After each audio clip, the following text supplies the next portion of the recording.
দেখুন বন্ধুরা, বেগুন সুন্দরীটা রান্না হয়ে গেছে আর নামিয়ে নিয়েছি। এই দেখুন, দেখতে কিন্তু খুব সুন্দর হয়েছে। দেখতে যত সুন্দর আর খেতেও কিন্তু অসাধারণ লাগবে।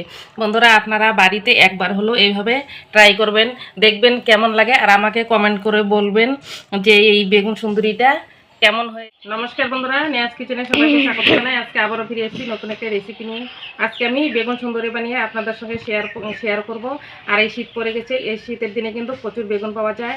আজকে আমি এই নিরামিষী দিনের জন্য এই বেগুন সুন্দরী বানিয়ে আপনাদের সঙ্গে শেয়ার করব। আপনারা প্রথম থেকে শেষ পর্যন্ত পুরো ভিডিওটা দেখবেন, আশা করি ভালো লাগে। বেগুন সুন্দরীটা বানানোর জন্য এখানে একটা বেগুন নিয়েছি। আমার একটা বেগুন হলেই হয়ে যাবে, আপনারা বেগুনটা কম বেশি করে নিতে পারেন। এখন আমি বেগুনটা জল দিয়ে ধুয়ে নেব।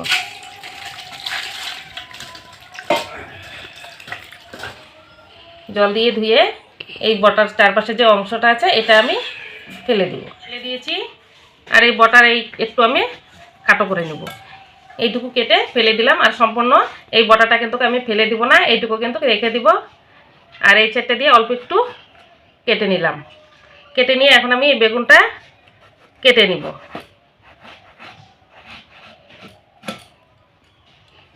এই দেখুন, বেগুনটা কিন্তু খুব সুন্দর, একদম টাটকা বেগুন। আবারও আমি এইভাবে কেটে নেব। দেখুন বন্ধুরা, আমি এইভাবে বেগুনগুলো কেটে নিয়েছি। বেগুনে আমি দিয়ে দেব লবণ, এরপর দিয়ে দেব হলুদ গুঁড়ো, তারপর দিয়ে দেবো আমি লঙ্কার গুঁড়ো। এই লবণ, হলুদ আর লঙ্কার গুঁড়ো দিয়ে আমি বেগুনগুলো খুব ভালো করে হাত দিয়ে মেখে নিব। বেগুনগুলো খুব ভালো করে মেখে নিয়েছি। আর এইদিকে কিন্তু গ্যাসের উনুনে একটা কড়াই বসিয়ে দিয়েছি। কড়াটা গরম হয়ে গেছে। কড়াতে আমি দিয়ে দেব সর্ষের তেল। আমি সর্ষের তেল দিয়ে রান্নাটা করছি, আপনারা কিন্তু সাদা তেল দিয়েও করতে পারবেন। গরম হয়ে গেছে, তেলে এখন আমি দিয়ে দেব এই কেটে রাখা বেগুনগুলো। এই বেগুনগুলো আমি উল্টো পাল্টা করে ভেজে নিব। আর বন্ধুরা, এই বেগুনটা কিন্তু হালকা আঁচে ভাজতে যাবেন না, একটু আঁচটা কিন্তু বাড়িয়ে দিতে হবে। দিয়ে এই বেগুনগুলো উল্টো পাল্টা করে ভেজে নামাতে হবে, তা না হয় কিন্তু বেগুনগুলো বেশি সেদ্ধ হয়ে গেলে ভালো লাগবে না। বেগুনগুলো উল্টো পাল্টা করে আমি ভেজে নিয়েছি। এখন একটা থালায় আমি এই বেগুনগুলো নামিয়ে নেব।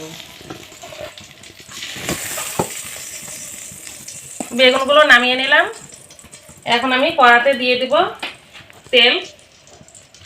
বেগুন ভাজার তেল কিছুটা রয়ে গেছে, আবারও আমি তেল দিয়ে দিচ্ছি।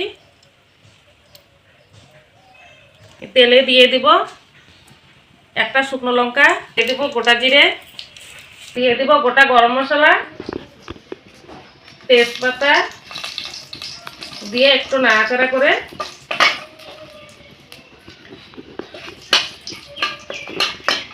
দিয়ে দেবো। এখানে আমি নিয়েছি জিরে বাটা, আদা বাটা আর কাঁচা লঙ্কা বাটা। এই মশলাগুলো আমি দিয়ে দেব।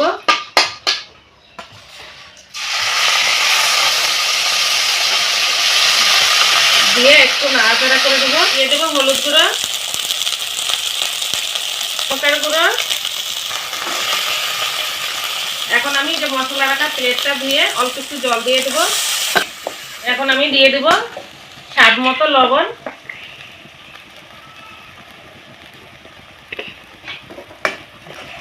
লবণটা দিয়ে আবারও একটু নাড়াচাড়া করে নিব।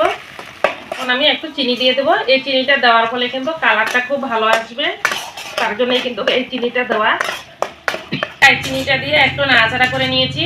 আর এখন আমি দিয়ে দেব এখানে কাজু বাদাম বাটা নিয়েছি। এখানে আমি এই কাজু বাদাম বাটাটা দিয়ে দেবো। আপনারা কিন্তু এখানে মগজ বাটাও দিয়ে দিতে পারেন। আমি এখানে এই কাজু বাদাম বাটাটা দিয়ে দিচ্ছি। দিয়ে একটু নাড়াচাড়া করে এই কাজু বাদাম বাটিটা ধুয়ে একটু জল দিয়ে দিব।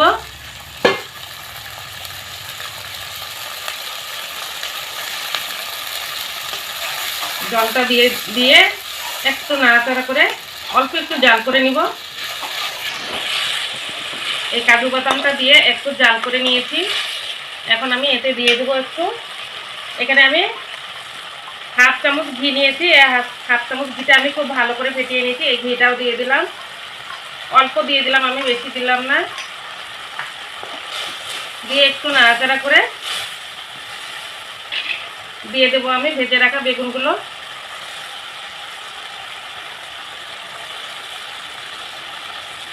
বেগুনগুলো দিয়ে দিলাম। এখন আমি হালকাভাবে আর 2-3 মিনিট একটু জাল দিয়ে নেব। দেখুন বন্ধুরা, এই বেগুনটা দিয়ে হালকাভাবে আমি একটু 2 মিনিট এভাবে জাল দিয়ে নিয়েছি। আর যেহেতু বেগুনটা কিন্তু ভেজে নিয়েছি আগে, আর একদম নরম, বেশি জাল দেওয়ারও কোনো প্রয়োজন হবে না। 3টে কাঁচা লঙ্কা দিয়ে দিলাম। দেবো একটু গরম মশলা গুঁড়ো। মশলাটা দেওয়া হয়ে গেছে। এখন আমি উপর দিয়ে একটু ঘি দিয়ে দিব। বন্ধুরা, এই নিরামিষ দিনে আপনারা যদি এইভাবে বেগুন দিয়ে এভাবে বেগুন সুন্দরী রান্না করেন, তাহলে কিন্তু মাছ মাংস যদি না থাকে নিরামিষের দিনে, তবু কিন্তু আপনাদের এক থালা ভাত মিনিশে শেষ হয়ে যাবে। দেখুন আমার এই বেগুন সুন্দরীটা দেখতে কিন্তু খুব সুন্দর লাগছে, আর খেতে তো অসাধারণ লাগবে। দেখুন আমার বেগুন সুন্দরীটা হয়ে গেছে। এখন আমি নামিয়ে নেব। এটা অফ করে দিলাম। এখন আমি বেগুনগুলো নামিয়ে নেব।